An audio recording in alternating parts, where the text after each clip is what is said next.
أعوذ بالله من الشيطان الرجيم. بسم الله الرحمن الرحيم. ألف لام ميم. الله أعلم بمراده به. ذلك الكتاب لا ريب فيه هدى للمتقين.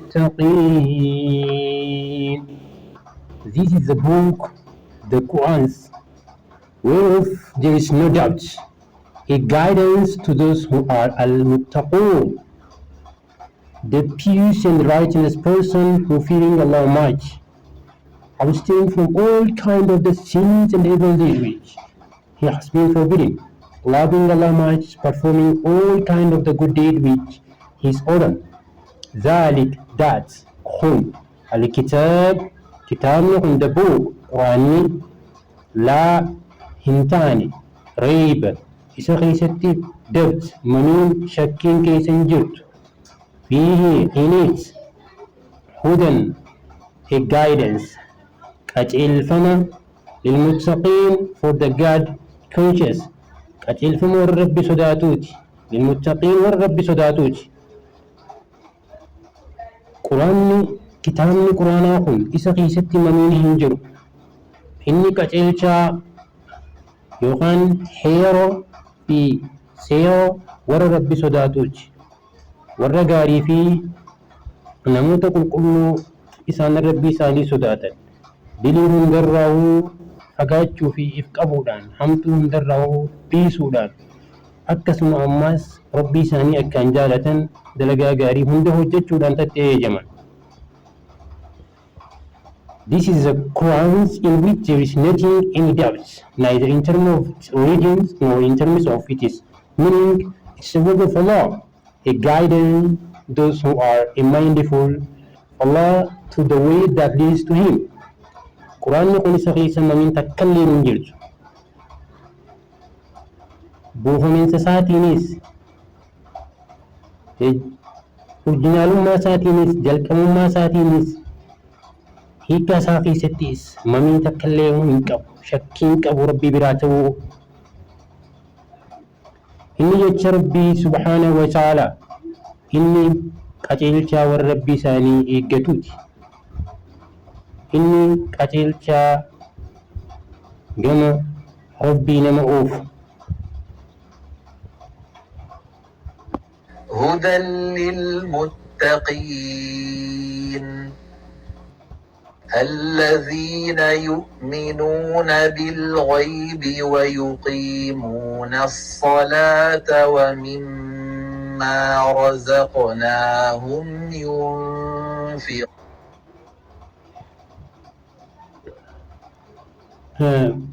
Chapter 2, verse number 3, who believe in the ghaib and performing the salah, iqamatul salah, spend out of what we have, providing for them, giving zakat, spending on themselves, their parents, their children, their wives, and also give the charity to the poor. Also in the Allah's case and just الذين those who isanan yu'minuna hudunsan amanan believe بالغيب in the unseen waan fagoo waan ijaan hin mul'anne waan dhokotu. ويقيمون establish kan dhaaban kan gadi dhaaban kan bu'uurarraa gadi dhaabanii الصلاة the prayer sagadoo kan salaata isaanii ومما gari out of what gari رزقناهم we are providing for them waan isaanii kennanii irraa ينفقون they spend خخنة.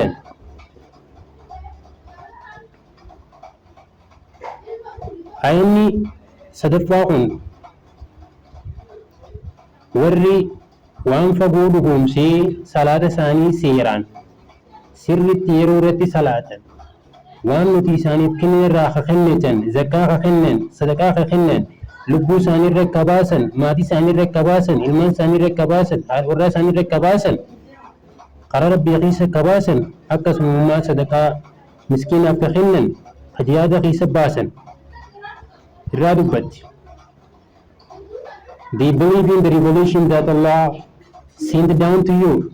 إسانا آمنني بكمسا وحي ربي سبوش يا محمد O prophet يا نبي يقي in that which we reveal to all the other prophet أكس مهمس وحي كتابوتا نبيوتا سيدورا بوفمانيس خبيبومسا peace be upon him نجيها في رمان لسان وندرتو هاتو without distinction so that him passing they have a definite belief in the afterlife san sirritti amananii dhugoomsan jireenya du'a boodaa with reward galata hagaarii hojjetanii minda argataa fi and punishment ka hamtu dalage immoo qixaaxa argataa waan jiru ka dhugoomsu.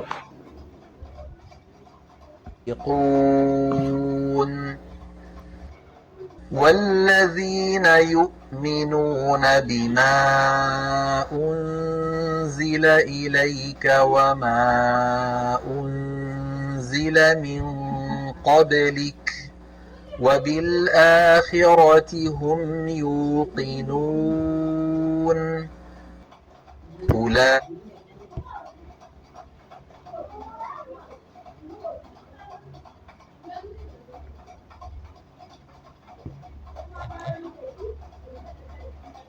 والذين and those who يؤمنون believe بما أنزل what revealed to you وما أنزل من قبلك what revealed before you وبالآخرة in hereafters يوقنون certainly believe والرون يؤمنون آمنني دقومسا بما أنزل وان كما خيبوفا من قرآن خلق دقومسا وما أنزل من قبلك أكس مما سوا ورس درار رب فمن قدومسا بالآخرة آخراس ختم آمنني بقومسا. They are on true guidance from the Lord. They are successful. أولئك those جرهم على تهانيجرا هدى كتيلورة guidance من ربهم from the Lord كتيلو ربهم الرجرا أولئك هم المفلحون they are successful وانسان كن إسانمات ملكا ودا أجي ربي سبحانه وتعالى. The people who possess this equality are on the path of the guidance. نموني وانتو تدبني خنا قبل إسان كجيلو ربي رجرا they will be successful إسان ملكا ودا تعان جرو دنياتنا في تتيان تخيست in the next gaining what they desire وان بربادن رجتو في being saved from what they fear akkasuma ammas waan sodaatan jalaa nagaa ta'uudha.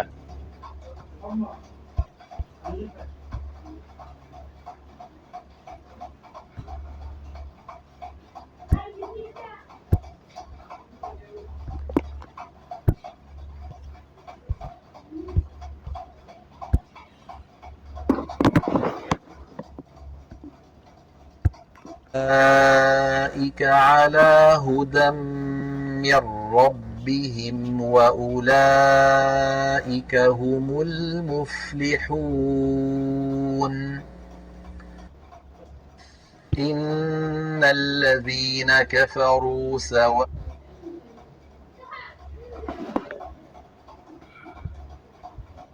Really those who disbelieve it is the same to them whether you Muhammad sallallahu alaihi wasallam peace be upon him warning them or do not warning them they will not believe. Inna indeed hukumat alladhina those who isanan kafaru disbelieved kafaran yuhan didn't amanu didn't sawa'un the same tokkuma عليهم to them isan irrat anzartum whether you warning them isan dimmintus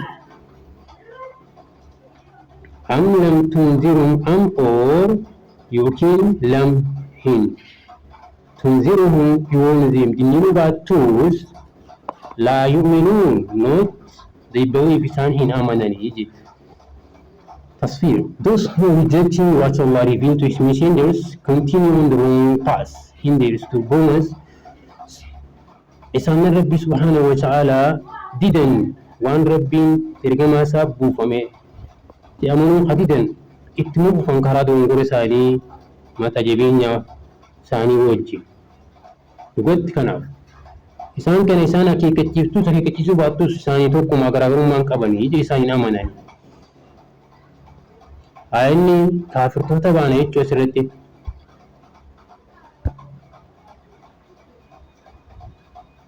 سواء عليهم أأنذرتهم أم لم تنذرهم لا يؤمنون ختم الله على قلوبهم وعلى سمعهم وعلى أبصارهم غشاوة ولهم عذاب عظيم. Allah has set a seal on their hearts, on their hearing. They are closed from accepting Allah's guidance. On their eyes there is a covering. There will be a great torment. Rabbi subhanahu wa ta'ala qalbii isaanii irratti qulfii godhee jira. Dhagiyaa isaaniitis irratti qulfii yookaan cufaa godhee jira. Isaan qaceelloo Rabbi irraa taate irraa cufamuudha. Ijji isaaniis haguugamtuudha, cufamtuudha. Isaaniif qixaaxa guddaatu jira jedhe. Khatama has setting a seal. Qalbiin isaanii cufamtee, dhawamtee, qullafamtee jirti jedhe. Allah is Allah, Allah on irratti quluubihim qalbii isaanii their ears, quluubihim jechuun qalbii isaanii wa ala ammas akkasumatti samihim their hearing dhagiyaa isaanii wa ala absaarihim akkasuma ammas argaa isaanii their visions ishaawatun is a veil haguuggiitu jira jedhe. Walamuu for them isaaniif jahaad azaabun qixaanni adabbiin عظيم قدات إساني ابتياء تصفير الله has seen their heart ربنا قلبي ساني فيجر كل فيجر looking inside them their false head كل فهمتي جرتي خيجي بوخان سوا خيس إسوي ساني جرون سان شوفي has a place a seal on their hearing فهمتي جرتي لكن ساني تيس فهمتي جرتي so they do not listen kanaaf hin dhageeffatan nor accepting the truth akkasuma dhugaas hin fudhatan. He has put a cover over the eyes iji isaaniis haguugamaadha so that do not see the truth in its clarity. Kanaaf dhugaa adda baafatanii sirritti hin agaran. They will suffer greatly. Isaan kun miidhamuuf ta'an miidhamiinsa guddaa. After describing the disbelievers, Rabbi nege kafirtoota kana ibsee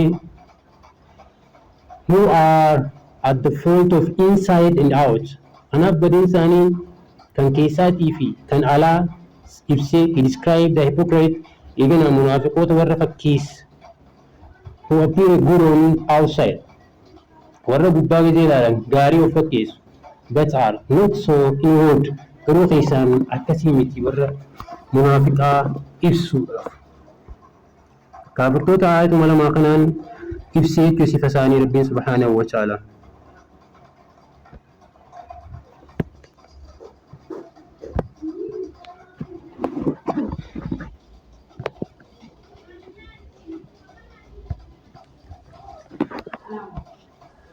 ومن الناس من يقول آمنا بالله وباليوم الآخر وما هم بمؤمنين.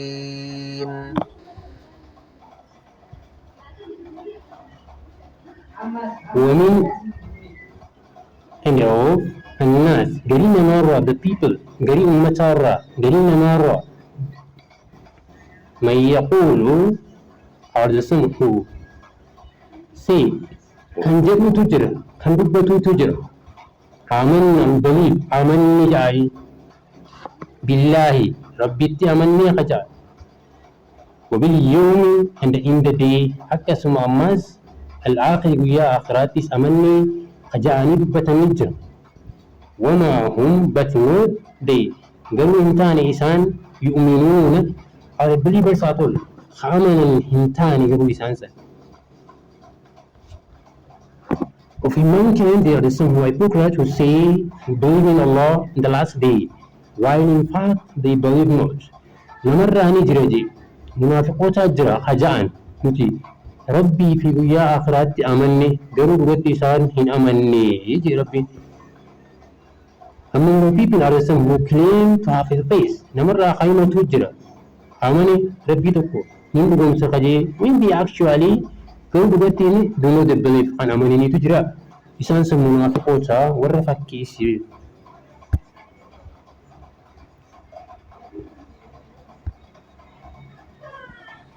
يخادعون الله والذين آمنوا وما يخدعون إلا أنفسهم وما يشعرون. They think deceiving Allah and those who believe, while they only deceive themselves and they perceive it not. Wanni isaanii yaadan munaafiqoonni kun rabbii shawwaduu yookaan rabbii gowwoomsuu fi warra amane gowwoomsuudha barbaadan yaadan wanti isaan fadhan. Garuu hin taane haalli san while they only deceiving themselves garuu isaan lubbuma isaanii gowwoomsan lubbuma isaaniiti shawwadan lubbuma isaaniiti ganan perceive it not garuu hin hubanne malee haala kana jedhe. يخادعون they say to deceive when isaan barbaadan gowwoomsuudha barbaadan. Allah rabbii fi والذين and those who isaanan آمنوا believe warra aman. وما يخدعون إنما words hin taane garuu they deceive gowwoomsan إلا أنفسهم except themselves lubbuu isaanii malee. وما يشعرون إنما they realize it garuu isaan hin hubanne lubbuu isaanii akka shawwadaa yookaan gowwoomsaa jiran. Tasfiirisa they think that they can deceiving Allah and the believer by acting outside if they believe. Wanni isaanii yaadan yaada isaanii keessatti rabbii fi muumintoota shawwaduudha yaadan garuu maaliin fakkaachuudhaan gubbaa isaanii kanaan akka muuminaa fakkeessuudhaan garuu keessi isaanii keessatti kufriitu jira. Kufrummaa uwwifatanii while inside hiding their disbelief but really dhugatti garuu they only deceiving themselves isaan gowwoomsan lubbuma isaaniiti without realizing it osoo hubatin. Allah knows all that is a secret and hidden. Rabbiin subhanahu wa ta'ala waan icitiitii fi waan dhumisaas ni beeka. Has he told the believers while those believe alive. Kanaaf hime muuminatti waan isaan ta'an waan isaan fakkaatan itti hime.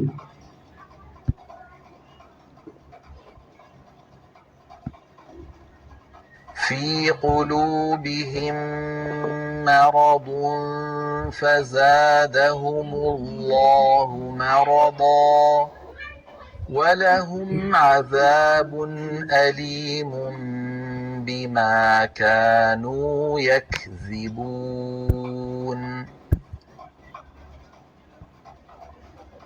In their heart is a disease of the dirt and hypocrites.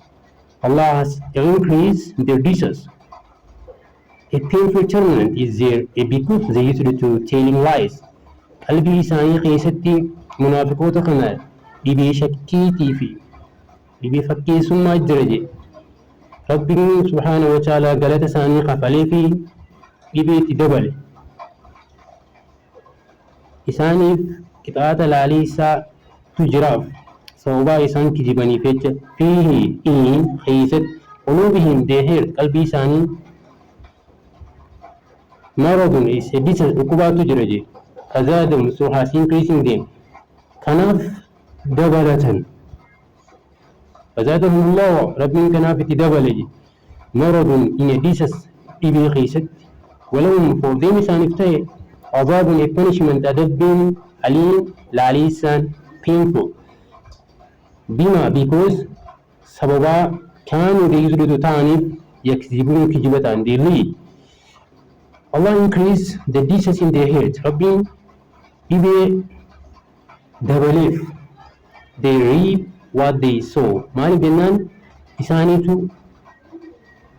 waan isaan facaafatan hammachiise murachiise because they lied. Allah increases mali benan Rabbiin dabaleef dhibee qalbii isaanii keessa jirtu by adding hesitation to their uncertainty.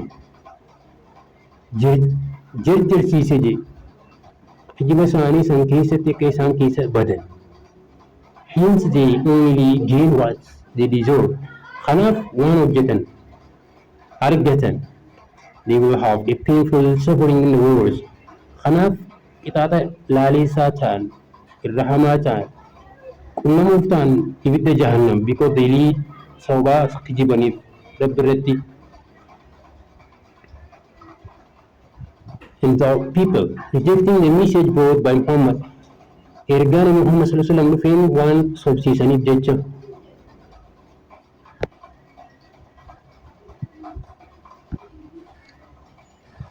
وإذا قيل لهم لا تفسدوا في الأرض قالوا إنما نحن مصلحون ألا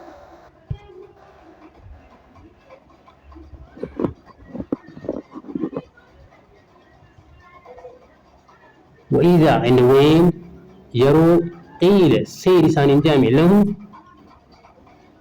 then لا تفسدوا don't spread a corruption لفن بلسنا في الأرض in the air لفقيسا بلسنا قالوا they will say إنما نحن we are reformers بروتي وردواتون choosing جانجي على really they are the one who make a mischief gumatti hala isaan taanii jiraniin warra lafa balleessu but they perceive garuu hin beekne hin hubatan malee ala be aware hubadhaa innahum indeed gumatti isaan ta'e whom themselves taa'anii jiran mufsiduun are the one who spread the corruptions warra badii lafa keessa balleessu warra badii lafa keessa facaasu ولكن قالوا لا يشعرون قالوا بني ملك. The truth that it is they who is ruining things. Hukumati isaan warra lafa balleessu but they do not admit this. Garuu isaan kana hin fudhatan malee hin mirkaneessan malee nor do they know their actions. Hojii isaanii hin beekan malee ta lafa balleessu jiraniin ta'a.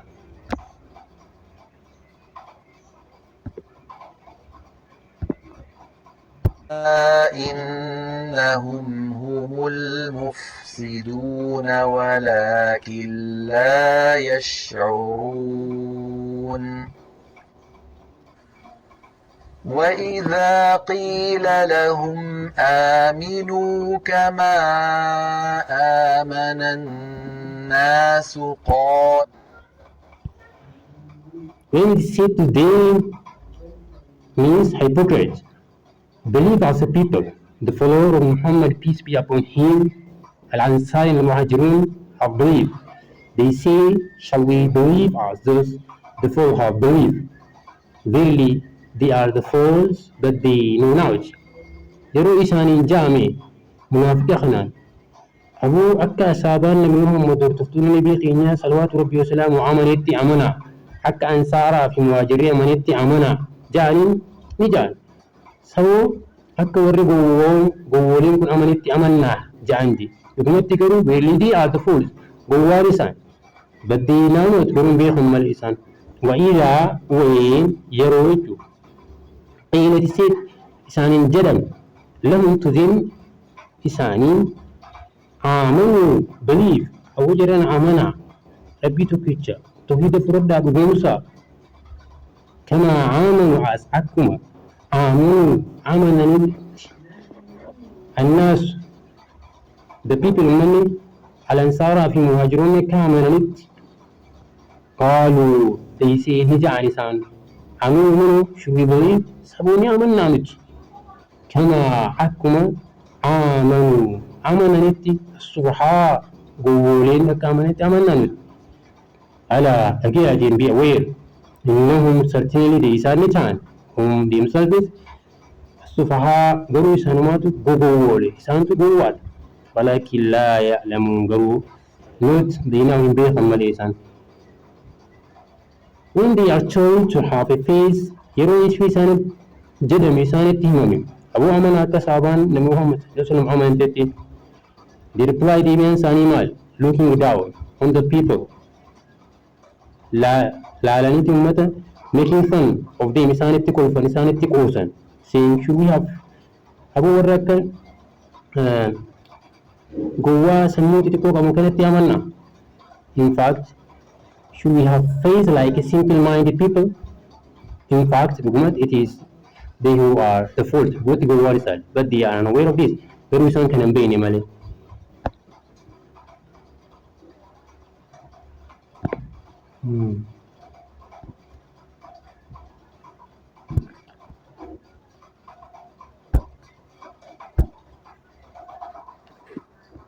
قالوا أنؤمن كما آمن السفهاء ألا إنهم هم السفهاء ولكن لا يعلمون وإذا لقوا الذين آمنوا قالوا آمنا وإذا خلوا إلى